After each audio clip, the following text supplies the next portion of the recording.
What are the types of heavy metals that you're seeing in people when you test? And are they surprised? Are most people surprised when you show them, hey, you got cadmium, you got lead, you got mercury, right? These are all there. Are they surprised, number one? And what are the ones that you're seeing over and over?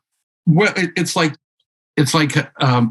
somebody who's visited them and they go, "What is it doing there?"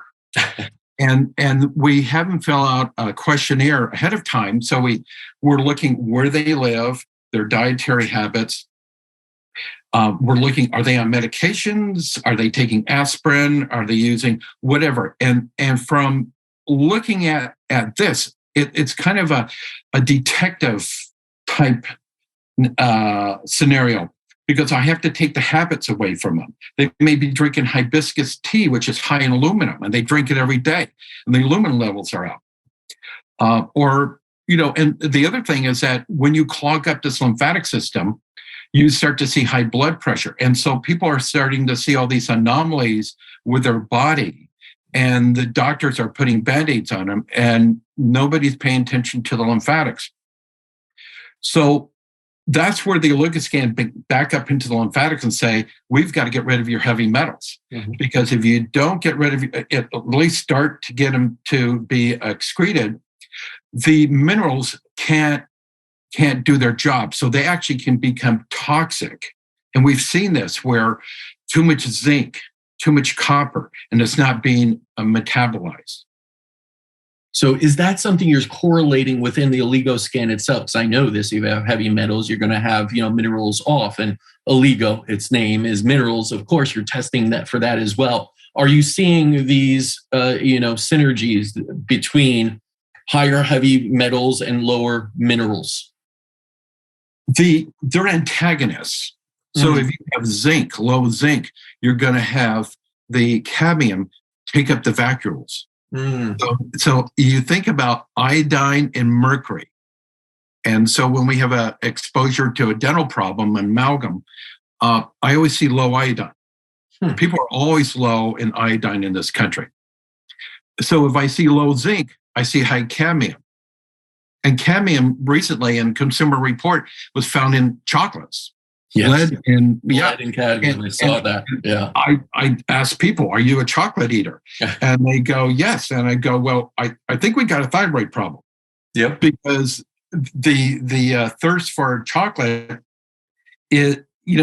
seems to have a correlation with thyroid and the need to address that issue. Mm-hmm. So, we could go hours into this and people will not quite understand. But what I tell people, this is your body in the Oligoscan. This is your baseline. From here, we're going to try a detoxification protocol. We're going to do adjustments in your water, your dietary, maybe where you live. And so we find people who live like Upper New York, a fluoride problem showing up, and it's in the water, and they live around it. Or these water filters that the same two people living in the household have elevated aluminum because of the aluminum filters. And so because of when I made the nighttime detox deodorant for the armpit, Chris Exley, which is one of the top aluminum experts in the world, I contacted him because for another thing we'll get to that. It was about aluminum and cysts and breast tumors. But he wanted to know how my deodorant, if it absorbed aluminum. So he tested it. And he invited me to the conferences every 2 years. And I got to meet all the different scientists studying aluminum in coffee, aluminum this. So I had all these sources of aluminum, and I had the answer. But I didn't at the time have the Oligoscan. And so now I have a way to show the reduction or teach practitioners in clinics how to reduce the heavy metals. My interest in this is, I can't let it go.